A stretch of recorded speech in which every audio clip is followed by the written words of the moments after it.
Hey dear students, welcome back to our channel once again. बच्चों, जैसे कि आप जानते हैं हम कर रहे हैं TY BCom सेमेस्टर 5 कॉमर्स का marketing subject chapter number 3 marketing decisions part 2। बच्चों, ऑलमोस्ट हमने इसमें अब तक समझ लिया है। जो टॉपिक प्रीवियसली हमने समझा है वो है तुम्हारा डिस्ट्रीब्यूशन चैनल, जो कि ट्रेडिशनल फॉर्मेट के हिसाब से चलता था, जहाँ पर मैन्युफैक्चरर डायरेक्टली भी कंज्यूमर से डील कर सकता है या फिर बीच में कई सारे इंटरमीडियरी लिंक जैसे कि एजेंट, होलसेलर, रिटेलर्स भी हुआ करते थे। तो ये ट्रेडिशनल फॉर्मेट था। कंटेम्प्रेरी सोसाइटी में यानी प्रेजेंट सोसाइटी में या प्रेजेंट दौर में ये जो डिस्ट्रीब्यूशन चैनल है वो किस तरीके से चलता है, हम उसको आज के इस लेक्चर में डिटेल में समझेंगे। Now, over the years there have been changes in the way firms distribute the products to its customers. तो सालों तक हम ट्रेडिशनल फॉर्मेट फॉलो करते आए हैं। अब ओवर द इयर्स क्या है, चेंजेस आ गए हैं जब हमने उस फॉर्मेट को साइड में हटा दिया और हमने ये डिस्ट्रीब्यूशन नया चैनल जो है वो स्टार्ट कर दिया। अब ये जो चेंजेस आए हैं, they have enabled the firms to manage the channel intermediaries and also to move the products at a greater pace to the customers. अब यहाँ पर हम प्रोडक्ट्स को जब पहुँचाना चाहते हैं कस्टमर्स तक, तो हम चाहते हैं बहुत ही स्पीड में क्विकली उन तक पहुँचाए। क्विकली तब पहुँचेगा जब बीच में किसी तरीके के इंटरमीडियरीज जो है वो नहीं होंगे। तो ये क्या चेंजेस आए हैं मार्केट में with respect to distribution channel, हम उसको देखेंगे। सबसे पहला आता है बच्चों horizontal marketing system. Horizontal marketing system एक ऐसा सिस्टम है जहाँ पर दो अलग अलग फर्म्स जो इंटर कनेक्टेड नहीं होती, यानी कि इनका बिजनेस आपस में एक जैसा नहीं है या साथ में जुड़ा हुआ नहीं है, कॉम्पिटिटर्स नहीं है, लेकिन ये दो अलग अलग फर्म्स साथ में आते हैं अपनी एक्सपर्टीज़, अपनी रिसोर्सेज, अपनी कैपेबिलिटीज़, अपने मार्केट को लेकर, ताकि हम अपने कस्टमर्स को और बेहतर तरीके से क्या कर सके, अपनी सर्विसेज को ऑफर कर सके। इसका एग्जाम्पल हम डेफिनेटली समझेंगे। पहले इसको समझ लेते हैं। हॉरिजॉन्टल मार्केटिंग सिस्टम एक ऐसा डिस्ट्रीब्यूशन चैनल अरेंजमेंट है जहां पर दो या दो से ज़्यादा फर्म्स जो कि सेम लेवल पर है एक साथ में जुड़ती है मार्केटिंग पर्पस के लिए, ताकि वो कैपिटलाइज कर सके न्यू अपॉर्चुनिटी को, यानी कि न्यू अपॉर्चुनिटी को ग्रैब कर सके। अब फर्म्स यहाँ पर कुछ चीज़ों को कंबाइन करती है, जैसे कि अपने रिसोर्सेज को कंबाइन कर सकती है, अपने एक्सपर्टीज़ को कंबाइन कर सकती है, अपने मार्केट को कंबाइन कर सकती है, जिससे कि they can in order to maximise the earnings potential, अपने अर्निंग्स पोटेंशियल को और ज़्यादा बढ़ाने के लिए वो अपने रिसोर्सेज को, अपनी एक्सपर्टीज़ को, अपने मार्केट को कंबाइन कर रही है। Now, the firms can work together either on a temporary basis or a permanent basis, or they may create a joint venture. For example, आप चले जाते हो एक सुपरमार्केट में या फिर एक आउटलेट में, समझ लो आप चले गए डीमार्ट में शॉपिंग करने के लिए। आप चले गए डीमार्ट में शॉपिंग करने के लिए। अब यहाँ पर जाने के बाद जब आप काउंटर पे पहुँचे तो आपको पता चला कि अरे मेरा तो गूगल पे नहीं चल रहा है, तो मैं क्या करूं, मुझे पेमेंट करना है। तो कैश का ऑप्शन अवेलेबल है, लेकिन मेरे पास अभी फ़िलहाल कैश तो नहीं है, मुझे कैश के लिए ATM जाना पड़ेगा। तो डीमार्ट वाले आपको बोलेंगे जाओ ना हमारे सुपरमार्केट में बाजू में ही क्या है, बाजू में ही हमारा ATM का ऑप्शन अवेलेबल है। ATM का ऑप्शन जो है वो अवेलेबल है। अभी तक हम यही मान के चल रहे हैं कि हमारा डेबिट कार्ड हम स्वाइप नहीं कर रहे हैं, हम ये मान के चल रहे हैं डीमार्ट गए हैं, हमने शॉपिंग कर लिया, ऑनलाइन पेमेंट हमारा नहीं चल रहा है, तो हम क्या करेंगे, बाजू में ATM जाते हैं और वहाँ जाकर कैश को विड्रॉ करते हैं। अब ये देखो दोनों अलग अलग बिजनेसेस हैं, ये बैंक का है और ये सुपरमार्केट इनटू ग्रोसरीज है। बिजनेस दोनों अलग है। फर्म ने क्या किया है, आपस में कोलैबोरेशन किया है, अपने रिसोर्सेस, एक्सपर्टीज मार्केट को लेकर आए हैं, ताकि हम कॉस्ट को कम कर सके और कहीं ना कहीं अपने मार्केट को और अच्छे से क्या कर सके, सर्व कर सके, अपने कस्टमर्स के लिए कन्वीनियंस ऑप्शन जो है हम ढूंढ सके। बस ऐसे सिस्टम को हम बुलाते हैं horizontal marketing system. Now here examples are given, जैसे कि एक बैंक और एक सुपरमार्केट डिसाइड करते हैं साथ में मिलकर कि बैंक का ATM जो है उस सुपरमार्केट के लोकेशन के, या तो उनके प्रेमाइसेस के अंदर उन्होंने जगह दी, या तो प्रेमाइसेस के बाहर एक जगह दे दी है जहाँ पर आप अपना ATM सेटअप कर सकते हो। या two manufacturers are combining to achieve economies of scale, otherwise not possible with each acting alone in meeting the needs and demands of a very large retailer. वरना पता चला बैंक का ATM कहीं बहुत दूर है, अब कस्टमर सोचेगा इतना दूर जाकर पैसे निकाल कर लाने से अच्छा जाने तो चले जाते हैं, या तो शॉपिंग नहीं करते हैं। तो दोनों की ही नीड यहाँ पर फुलफिल की जा रही है, ये दोनों ने अपने रिसोर्सेज को कंबाइन किया। Now, two wholesalers joining together to serve a particular region at a certain time of a year. अब दो wholesalers मिलकर क्या कर रहे हैं, मिलकर साथ में एक particular region में काम कर रहे हैं एक particular time period में. एक और हो सकता है जैसे उबेर हम जिसको कहते हैं या ऊबर कहते हैं, जो कि कार रेंटल सर्विसेज में है. उबर ने कोलैबोरेशन किया स्पॉटिफाई के साथ. यूजुअली जब हम ट्रैवल करते हैं तो हमें सॉन्ग सुनने की आदत होती है. अगर आपने स्पॉटिफाई का सब्सक्रिप्शन लेकर रखा है या फिर उबर में ट्रैवल कर रहे हो, स्पॉटिफाई का आपको क्या मिल रहा है, उनकी तरफ से बेसिकली उनकी सर्विसेज मिल रही है जहाँ पर आप आराम से गाने सुनते हुए अपनी जर्नी को जो है वो कंप्लीट कर सकते हो. तो दोनों ने आपस में मिलकर कोलैबोरेट किया है. ऐसे शायद मैं स्पॉटिफाई की सर्विसेज ना लूँ उबर से ट्रैवल कर रही हूँ तो, लेकिन क्योंकि उबर के साथ कोलैबोरेट हो गया इसीलिए मैं सॉन्ग्स भी सुन रही हूँ. तो इस तरीके से इसके कहते हैं हॉरिजॉन्टल मार्केटिंग सिस्टम.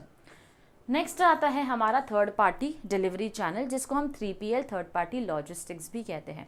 अब थर्ड पार्टी लॉजिस्टिक्स क्या होती है, बेसिकली एक फर्म होती है, वो क्लाइंट को क्या बोलती है, तुम्हारा सारा लॉजिस्टिक वाला पार्ट जो है ना वो आप हमसे आउटसोर्स करवा लो. हम थर्ड पार्टी है, अपने डिलीवरी वाला का सारा काम आप हमसे करवा लो for part of their supply chain management functions. अपने सप्लाई चेन मैनेजमेंट फंक्शन में आप हमें उसकी जिम्मेदारी जो है वो दे दो. Third party logistics typically provides their specialised in integrated operations, जैसे कि वेयर हाउसिंग का ख्याल हम रख लेंगे, आपकी इन्वेंट्री को मैनेज करना है हम देखेंगे, लॉजिस्टिकल पैकेजिंग एंड ट्रांसपोर्टेशन है services we will take care. No that can be customised to the needs of the client. अब ये सारी की सारी जो सर्विसेज थर्ड पार्टी दे रही है आपकी ऑर्गेनाइजेशन को, ये सर्विसेज कस्टमाइज करके क्या होती है, क्लाइंट्स के नीड के अकॉर्डिंग इसको कस्टमाइज करके दिया जाता है.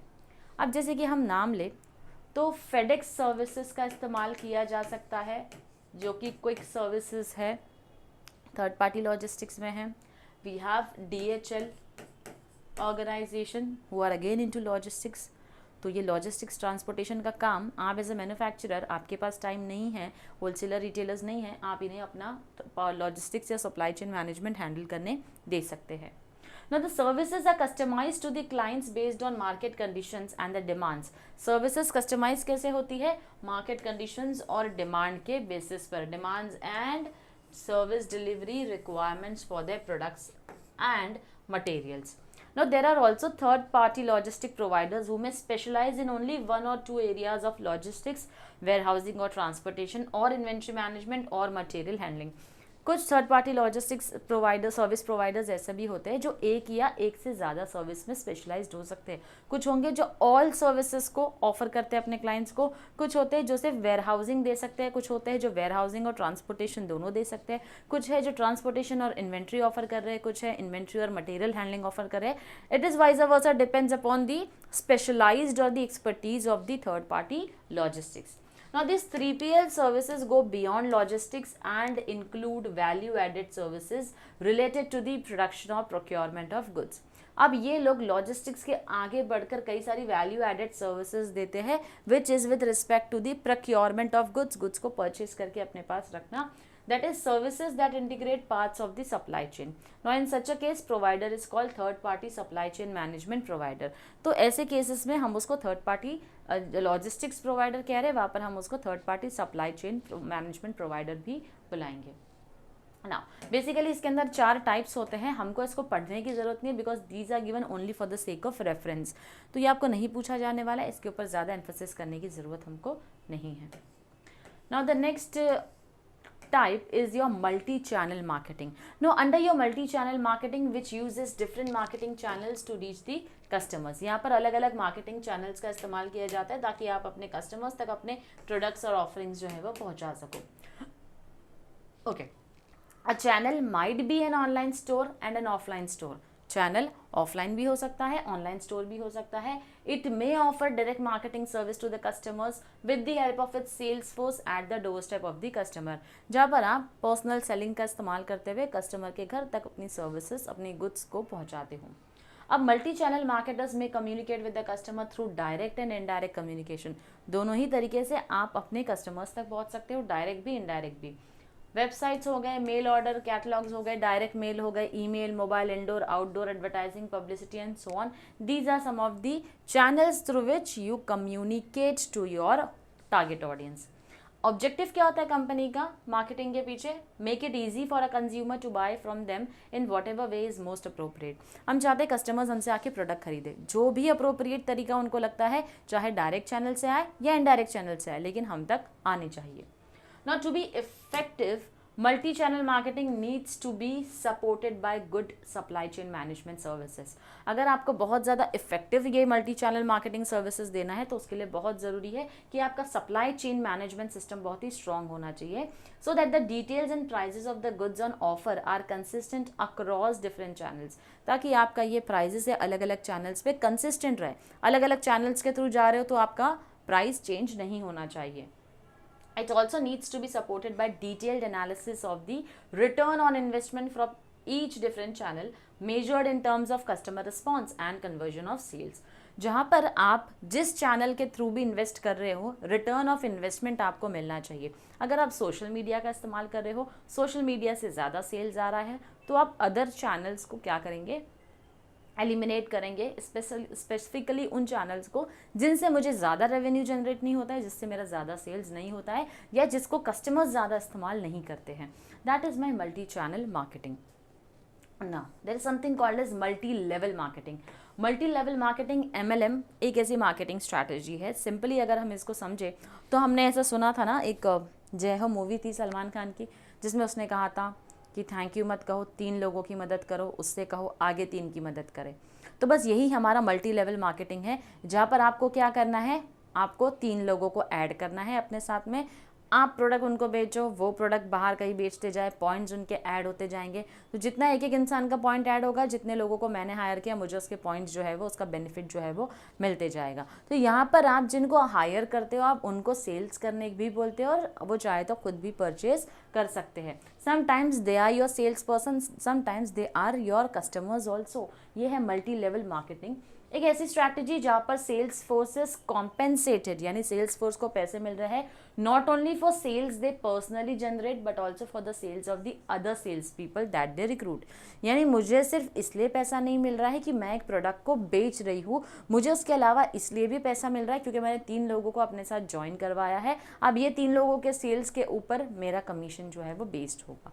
बस वही कंसेप्ट है, 3 की मदद करो, उनसे कहो आगे की 3 की मदद करें। आप 3 लोगों को ऐड करो और अपने अंदर उन लोगों को बोलो और आप 3 लोगों को ऐड करते जाओ। वो मल्टी लेवल मार्केटिंग है। No other terms used for MLM include pyramid selling, network marketing and referral marketing. तो ये दूसरे टर्म्स है जो कि इस्तेमाल किए जाते हैं MLM के लिए। अब most commonly sales people are expected to sales product directly to the consumers by means of relationship, referrals and word of mouth marketing. Mostly sales people जो होता है उनसे उम्मीद की जाती है कि वो प्रोडक्ट्स को डायरेक्टली कंज्यूमर्स को सेल करे, एक अच्छा रिलेशनशिप बिल्ड करे अपने रेफरल्स के साथ में, और अपने वर्ड ऑफ माउथ मार्केटिंग का इस्तेमाल करते हुए एक बहुत ही अच्छा रिलेशनशिप अपने कस्टमर्स के साथ बिल्ड करे। अब कुछ टॉप MLM कंपनी जिसका नाम आपने सुना होगा, एवॉन, जो कि एक न्यूयॉर्क बेस्ड MLM कंपनी है जो कि 1886 में स्टार्ट हुई थी। ये cosmetic products, beauty products, personal products जो है वो सेल करती है। तो ये MLM के जरिए ही मार्केट में अपने आप को इसने क्या किया है, स्ट्रैटेजी के जरिए ही अपना नाम मार्केट में कमाया है। सिमिलरली वी हैव HUL, एक लीडिंग FMCG कंपनी है जो कि MLM का इस्तेमाल करती है कॉस्मेटिक प्रोडक्ट कैटेगरी में। टपरवेयर हम सब जानते हैं, which is an Orlando US based MLM company. 1942 में ये एस्टैब्लिश हुई है, और कहीं ना कहीं टपरवेयर भी अपने किचन और होम अप्लायंसेस के लिए सबसे ज़्यादा फेमस है। एमवे है मल्टीनेशनल डायरेक्ट मार्केटिंग कंपनी जो कि एस्टैब्लिश हुई है, US बेस्ड है 1959 में, and it has it footprints, यानी कि मोर देन 100 कंट्रीज़ में एमवे जो है उसका एग्जिस्टेंस है। ओरीफ्लेम हम सब जानते हैं, एक स्वेडिश कंपनी है जो कि again makeup, fragrance, body care, hair care, personal care products को सेल करती है थ्रू दी MLM स्ट्रैटेजी, या फिर आप इसको पिरामिड नेटवर्किंग बोल सकते हो, या फिर आप इसे बुला सकते हो जो अदर टर्म के लिए यूज़ किया जाता है, which is your referral marketing, pyramid selling network marketing या फिर रेफरल मार्केटिंग। ये टर्मिनोलॉजीज़ है जो MLM के लिए यूज़ होती है। तो बच्चों बहुत ही ध्यान से इन कंसेप्ट को समझने की ज़रूरत है। अब ये एक इम्पॉर्टेंट आता है वर्टिकल मार्केटिंग सिस्टम। अच्छा, अब तक जो हम पढ़ रहे थे हॉरिजॉन्टल हमने सबसे पहले पढ़ा था। हॉरिजॉन्टल में 2 अलग अलग फर्म साथ में आकर मिलकर काम कर रहे हैं ताकि अपनी एक्सपर्टीज़, रिसोर्सेज, ऑपरेशंस को शेयर कर सके, जिससे कि कंज्यूमर को हम कन्वीनियंस ऑफर कर रहे हैं। अब आती है वर्टिकल मार्केटिंग सिस्टम की बात। ये हॉरिजॉन्टल था, अब हम वर्टिकल की बात करेंगे।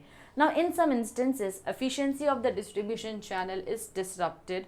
Y? Because of conflicts among channel members. Channel members के बीच में कॉन्फ्लिक्ट है, जैसे कि कॉन्फ्लिक्ट होगा मैन्युफैक्चरर होलसेलर के बीच में, wholesaler as well as between the producers and the retailers. For instance conflicts may occur due to delay in supplies especially during festive seasons on account of incentives package and so on। Conflict हो गया अपने तुम्हारे manufacturer के बीच में और wholesaler के बीच में। क्यों? क्योंकि सीजन था, सेल करने का टाइम था, तुमने सप्लाईज हम तक पहुंचाया ही नहीं, तो हमारा नुकसान हो गया, हमारे उतने कस्टमर्स होलसेलर के टूट गए या रिटेलर्स के कस्टमर्स टूट गए, जिस वजह से क्या होता है, रिटेलर्स का भी नुकसान होता है। कई बार तुमने इंसेंटिव्स पैकेज उनको नहीं दिए, जिस वजह से उन्होंने आपके प्रोडक्ट को नहीं सेल किया। तो मैन्युफैक्चरर या होलसेलर, मैन्युफैक्चरर या रिटेलर के बीच में कॉन्फ्लिक्ट होते हैं।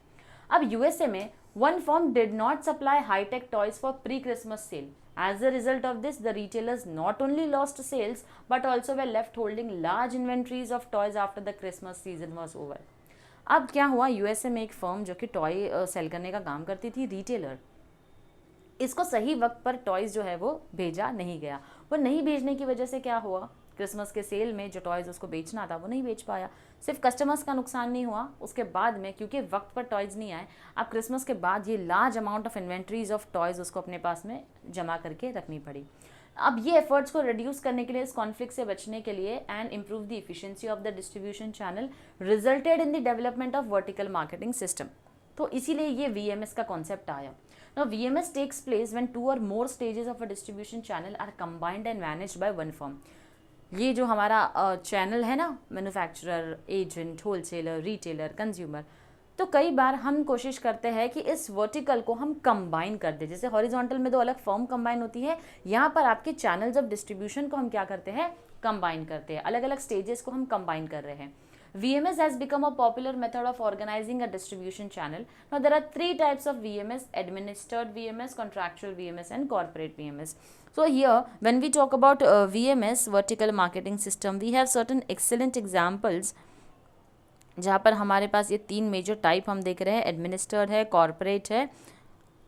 Okay, we have an example of, जहाँ पर हम बात करते हैं VMS की एग्जाम्पल अगर हम समझे इसका, तो VMS में क्या होता है, वर्टिकल है, जहाँ पर मैंने आपको बोला कि हम बीच के कुछ चैनल्स को एलिमिनेट करने की कोशिश करते हैं। यहाँ पर एक बेस्ट एग्जांपल दिया है आपके एप्पल का, जो कि अपना खुद ही सारा स्टोर जो है वो ओन करती है। तो रिटेल स्टोर्स सारे इसके हैं, ऑनलाइन स्टोर्स इसके हैं, प्रोडक्शन फैसिलिटीज़ भी इसकी खुद की है। तो इससे वो क्या करता है, ये manufacturing, distributing and retailing of the products में कुछ चेन को आपस में उसने क्या किया है, सारे स्टेजेस को मर्ज कर दिया। अब मर्ज करने की वजह से वो खुद ही ध्यान दे सकता है, तो किसी तरीके का ये कॉन्फ्लिक्ट पैदा नहीं होगा। तो ऐसे टाइप को हम कॉर्पोरेट VMS बुलाते हैं।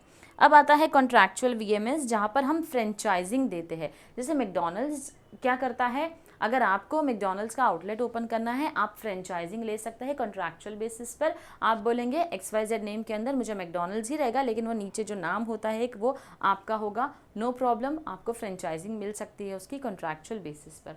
देन हमारा आता है एडमिनिस्टर्ड VMS, जहाँ पर एडमिनिस्ट्रेशन होता है। One member of the production and distribution chain, usually the manufacturer, dominates and coordinates the activities of other members without an ownership। तो यहाँ पर एग्जाम्पल दिया है प्रॉक्टर एंड गैम्बल का। It has strong influence over its wholesalers and retailers. Why? Because of its powerful brands and marketing strategies। अब P&G ऐसे वैसे brand को लेकर नहीं आता है, बहुत ही पावरफुल ब्रांड के साथ आता है। अब क्योंकि ये पावरफुल ब्रांड के साथ आता है, तो इसीलिए ये अपनी सारी के सारी जो चैनल्स है उसके ऊपर बहुत ही कड़ी नज़र रखता है, सारी एक्टिविटीज़ को बहुत ही ध्यान से कोऑर्डिनेट करता है, इसीलिए इसको बुलाते हैं एडमिनिस्टर्ड VMS। तो मैंने एग्जाम्पल के साथ समझाया आपको, ये तीनों टाइप्स ऑफ VMS है हमारे, जो कि हमारे डिस्ट्रीब्यूशन चैनल के अंदर इंक्लूड होते हैं, which is nevertheless a part of our contemporary distribution channel. तो बच्चों यहाँ हमारा आज का ये टॉपिक जो है वो कंप्लीट होता है कंटेम्प्रेरी डिस्ट्रीब्यूशन चैनल का। मिलती हूँ आपसे अपने अगले लेक्चर में एक न्यू टॉपिक के साथ। Till then stay tuned to our channel. Thank you very much.